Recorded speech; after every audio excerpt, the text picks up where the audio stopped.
Buenos días, nos encontramos aquí con el periodista Nacho Pacho de la agencia EFE. Le vamos a hacer una entrevista sobre la transición y cómo vivió él desde su experiencia personal y cómo se vivió desde la prensa. La primera pregunta que queremos hacerte es cómo viviste tú ese momento en el que se murió el dictador.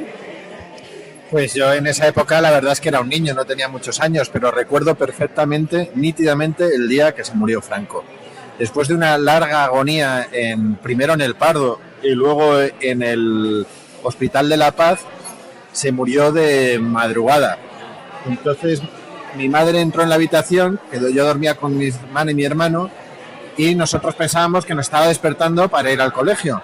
Y nos llevamos una gran alegría, no por el hecho de que se hubiera muerto el dictador, sino porque ese día no había colegio. Durante los siguientes días, pues nosotros pensábamos que, como no había colegio, pues que todo era, digamos, como festivo. Sin embargo, me acuerdo de que la televisión, solo había una cadena de televisión, solo emitía la carta de ajuste con marchas militares, el himno de España y en los informativos. Entonces, como estábamos en casa y debíamos dar bastante guerra a mi madre, pues mi madre uno de los días decidió que íbamos a ver a Franco. Nosotros fuimos, como tantos miles de españoles, al Palacio de Oriente, al Palacio Real, donde estaba expuesto el féretro de Franco. Buenos días, nos encontramos aquí con el periodista. Durante este periodo hubo una gran inestabilidad caracterizada sobre todo por la gran cantidad de manifestaciones que se produjeron. ¿Recuerdas ese momento tanto en la prensa como en la vida personal y cómo fue? Pues hubo muchas manifestaciones porque había muchas huelgas de muchos colectivos. Nacían o afloraban los sindicatos, los antiguos sindicatos, como UGT, que tenía ya muchos años de historia, pero que claro, se legalizó. Comisiones Obreras, que fue un movimiento que nació en el tardofranquismo, pero que vio la luz, uno vinculado al PSOE y otro al Partido Comunista respectivamente, y había mucha agitación y muchas huelgas. Y empezaron los movimientos obreros y los abogados laboralistas. El propio Felipe González era abogado laboralista. Y una de las mayores manifestaciones se produjo después de los atentados de Atocha. Un despacho laboralista que había en Atocha, que fue asaltado por unos ultras de derecha. El despacho estaba dirigido, entre otras personas, por la actual alcaldesa de Madrid, Manuela Carmena, que no estaba en el momento del atentado. Murieron, creo recordar, 5 personas. Y era un despacho vinculado a Comisiones Obreras y al Partido Comunista. Ahí fue un momento en el que mucha gente entendió que era una provocación de la ultraderecha para que la izquierda saliera a las calles y se mandara más agitación social. Sin embargo, fue una manifestación multitudinaria que se recuerda todavía a día de hoy por el civismo que hubo, y fue una demostración de que la izquierda tenía ganas de dar el paso hacia la transición, una transición ordenada y democrática, y no con métodos violentos, hacia la reconciliación. Fue una de las manifestaciones a día de hoy más multitudinarias en la historia de Madrid, en la Plaza de la Villa de París, en la que no hubo ni un solo incidente. También hubo una manifestación multitudinaria de todos los colores o signos políticos después del golpe de Estado del 23F. Esas son las dos manifestaciones populares más grandes que hubo en la calle, al margen de la agitación social en los trabajos, en los centros de estudios, y huelgas que había, cada 2 por 3 había una huelga, pero manifestaciones en la calle, esas son las dos más grandes que hubo. Y otra de las cosas que más marcó la transición fue el terrorismo de un grupo armado conocido como ETA. ¿Qué recuerdas de este momento? Bueno, hubo años que es que ETA mataba casi a una persona cada 3 días. Entonces, pues recuerdo las imágenes de atentados cada 2 por 3. No solamente ETA, también Grapo fue muy beligerante en esos años del principio de la transición de la democracia. Tuvo varias acciones muy llamativas, que fueron el secuestro de Oriol y Villascusa, un empresario y un militar. Y ETA, desgraciadamente, ha persistido hasta no hace muchos años, no tantos. Lo que pasa es que ya luego descendió su actividad, pero en aquellas épocas es que hubo años de 100 y pico muertos, o sea que había un muerto prácticamente cada 3 días. ¿Se vivía con miedo en esa época? Tanto como miedo no, pero sí que había pues mucha preocupación, más que miedo, yo diría. Y atentados en Madrid, en el centro de Madrid, masivos, como el de la cafetería, una cafetería que hubo en Alcalá, Nebraska. Entonces la gente miedo no, pero sí preocupación por lo que podía pasar. Tú que te dedicas a la prensa, ¿recuerdas cuáles fueron la mayor parte de los titulares que caracterizaron aquella época? Bueno, hubo prensa que estaba muy vinculada a lo que digamos a los nostálgicos de la dictadura. El Alcázar, que era un periódico muy vinculado a la dictadura, Arriba, que era un periódico directamente del movimiento, del partido que había durante la dictadura, y la cadena de periódicos vinculadas a la prensa del movimiento. Y luego otra serie de periódicos que ya, como decía antes, dieron el paso hacia la democracia. Quizá el titular más famoso es el titular del País, que fue el primer periódico que se atrevió a salir después del golpe de Estado, que es el famoso titular del País con la democracia, con la Constitución, perdón. Ese probablemente fuera el titular más famoso de toda la época. Hablando del 23F, ¿me podrías contar cómo fue tu experiencia personal de este momento? Pues hombre, el 23F a mí por circunstancias personales me pilló fuera de España, en Panamá, y entonces yo era pequeño, pero yo tenía la sensación cuando empezamos a ver las noticias y ver unos militares entrando a golpe de pistola y tiros en el Congreso, en la residencia de la Soberanía Popular, pues un retroceso hacia atrás. Y como yo era un niño, en un principio lo vinculé a todos los exiliados de la época del franquismo que llevaban años y años sin volver a España. Entonces me acuerdo preguntar a mi padre si íbamos a volver en algún momento a España, o eso significa que ya nos quedamos a vivir para siempre en Panamá.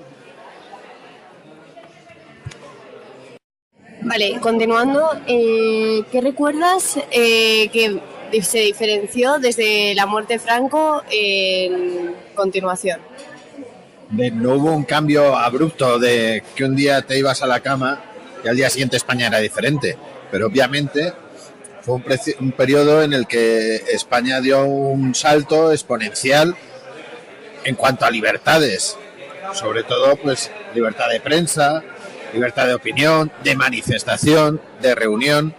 Es decir, la gente empezó a ser libre después de 40 años de dictadura, pero no fue de un día para otro, fue algo paulatino y de manera civilizada y ordenada. Quizás esa fue una de las claves del éxito de la transición y por la que es un modelo que se ha intentado implantar en muchos otros sitios del mundo. ¿Y qué recuerdas de los cambios así principales que tú recuerdes de tu día a día cuando se sucedió la transición? Ya decía antes, no hubo un cambio así brutal de un día para otro.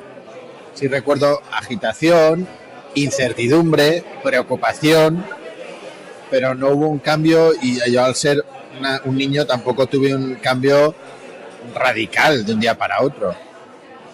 Uno de los hechos principales de la transición fue la promulgación de la Constitución del 78. En esta Constitución se asumían muchos derechos y libertades de los ciudadanos.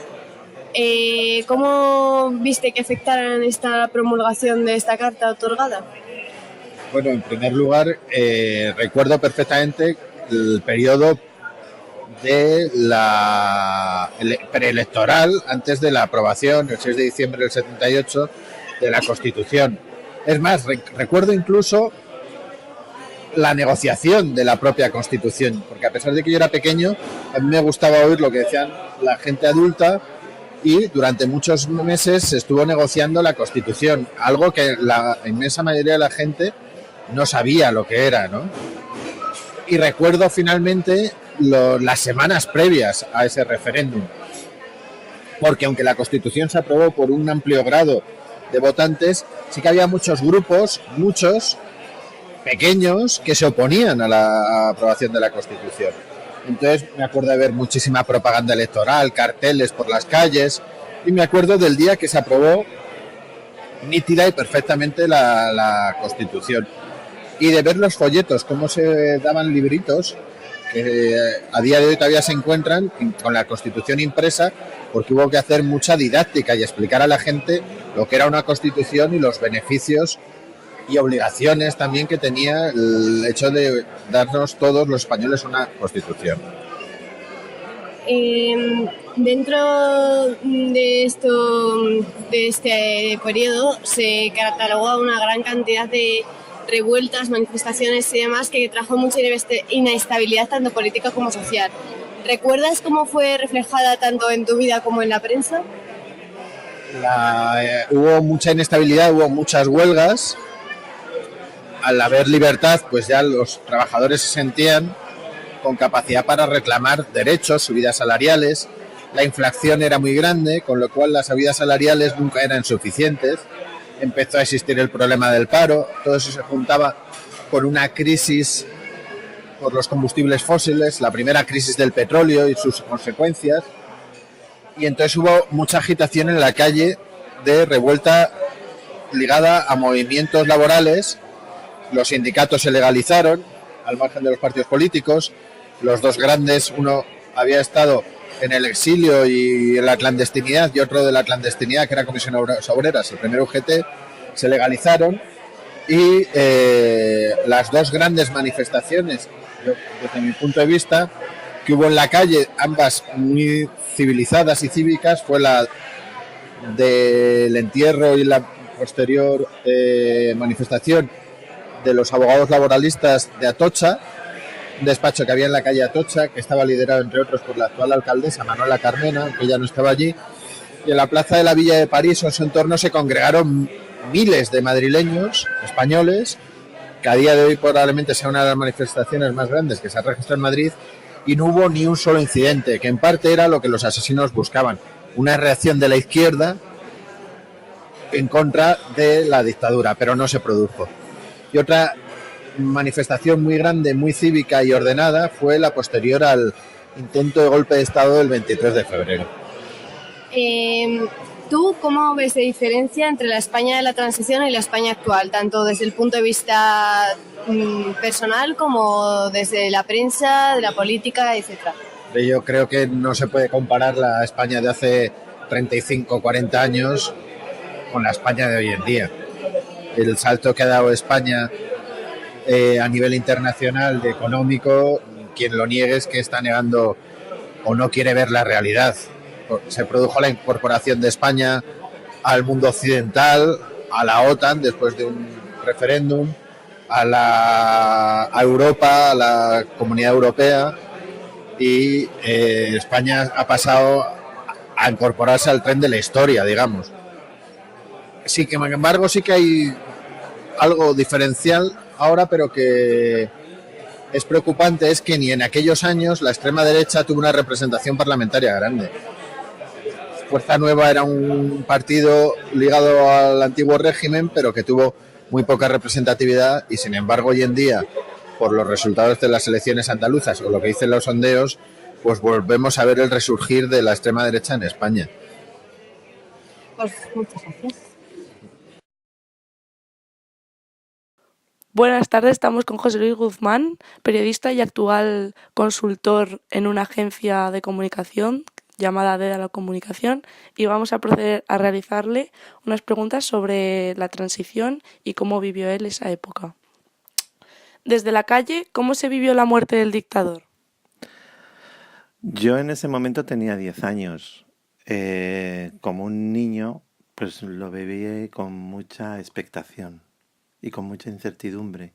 Veías a los mayores, que sabías que estaba pasando algo importante, pero todavía no eras muy consciente de qué era realmente lo que estaba sucediendo. Y a partir de ese momento, ¿qué cambios recuerdas en la vida diaria? Mucho ruido en la calle, mucha agitación. No agitación negativa, pero sí actividad.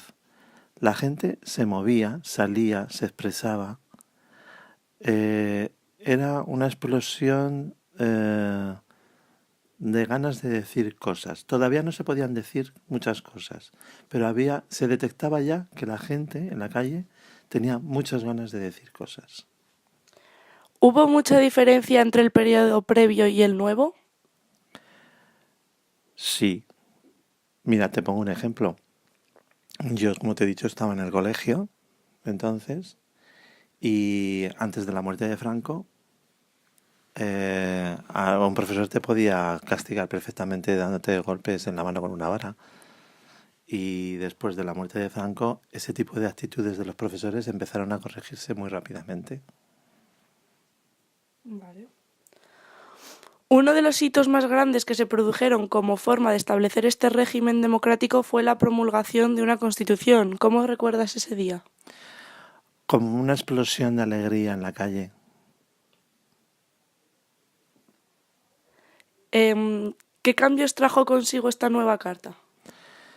La Constitución era como el logro o una de las metas que se habían marcado los españoles tras la muerte de Franco.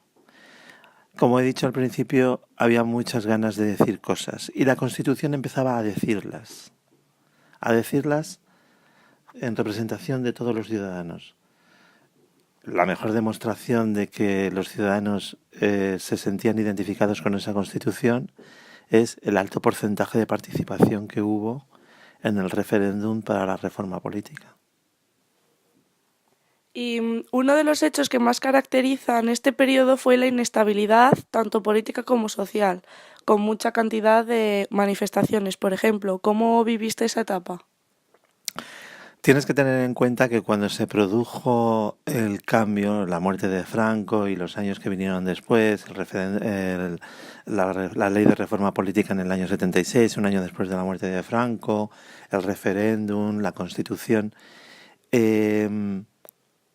no se habían empezado todavía a normalizar, como en otras democracias europeas y occidentales, aspectos fundamentales de una democracia, como por ejemplo que todos los partidos puedan tener una representación. Por ejemplo, el Partido Comunista.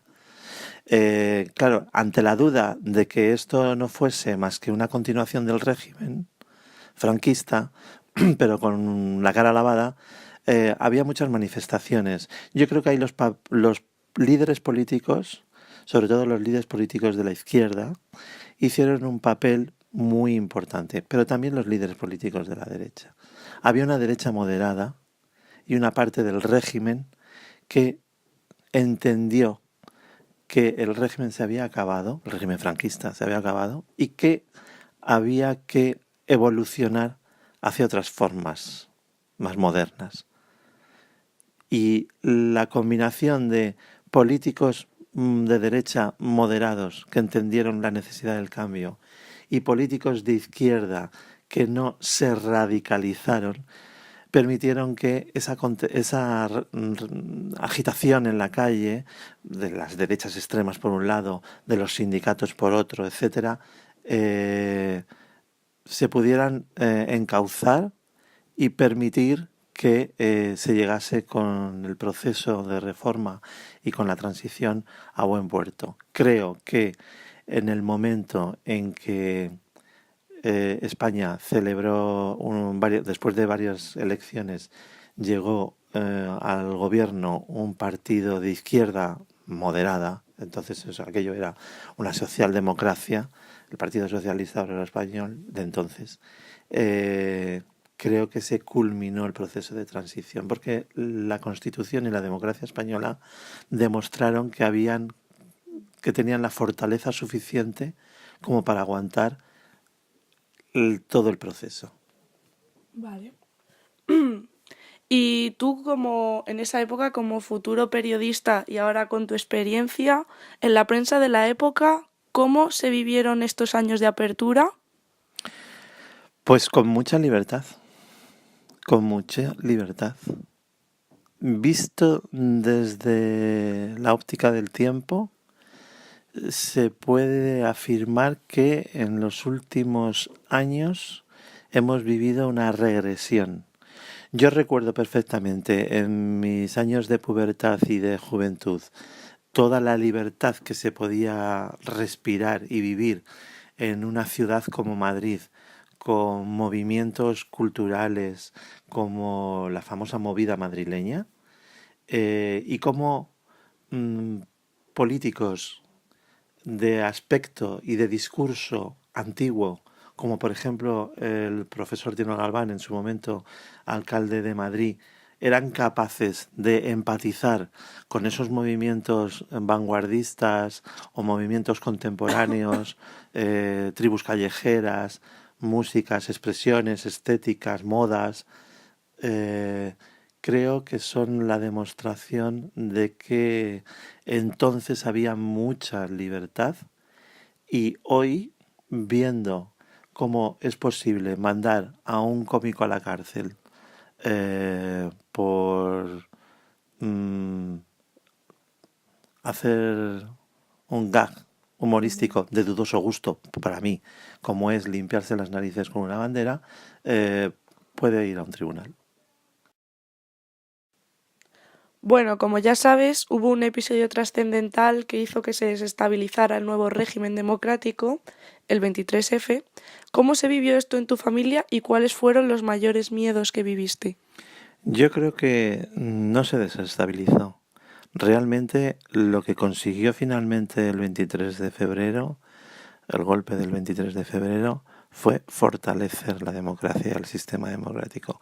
Pero es verdad que en el momento en que se produjo generó mucho temor y muchísima incertidumbre, porque desde la muerte de Franco habían pasado poco más de 5 años. Y en 5 años habían sucedido en España un montón de cosas, y muy deprisa, todas, y muy trascendentales. Y llevábamos un ritmo tan fuerte que pensábamos que aquello era irreversible. Y de repente ver que aquello se podía ir todo al traste por un golpe que nos devolvía a la parte más oscura, más negra y más triste de la historia contemporánea de España, pues daba miedo.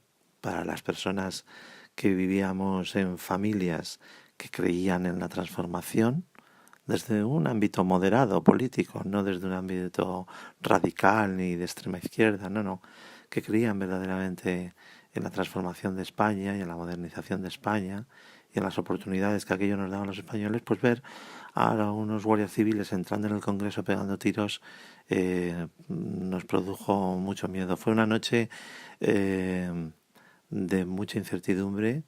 Yo recuerdo estar en casa con mis padres, pendientes de la televisión, hasta que se hizo el negro en la televisión, y de la radio, y de las noticias que podían ir saliendo por los distintos medios por los que se podía entonces acceder a la información, que no eran los de ahora, claro, porque no teníamos internet. Desde tu experiencia personal, ¿notaste mucho la inestabilidad característica del momento? Y desde la prensa nacional. Sí. Los medios cambiaron hasta la estética. Los periódicos, por ponerte un ejemplo, eran grises en sus portadas, eran feos. O sea, la información no era considerado un bien valioso y preciado que había que cuidar y que había que presentar bonito y atractivo para la gente. Con el régimen. A partir de la transición surgen periódicos, surgen medios de comunicación, se pluraliza la información y hay que empezar a competir porque las audiencias te sigan a ti como medio y no sigan a tu competidor. Entonces hay que ser mucho más atractivo. Y ahí, incluso en la estética de los medios, se nota que hubo un cambio importante en la transición. Entiendo que eso es todo por lo que me preguntabas. Sí. ¿Cuáles fueron los principales titulares que caracterizaron la prensa durante ese periodo? ¿Recuerdas alguno especial? Claro, el primero, el que podríamos decir que abre el periodo, es el Franco ha muerto, ¿no? De las portadas de los periódicos.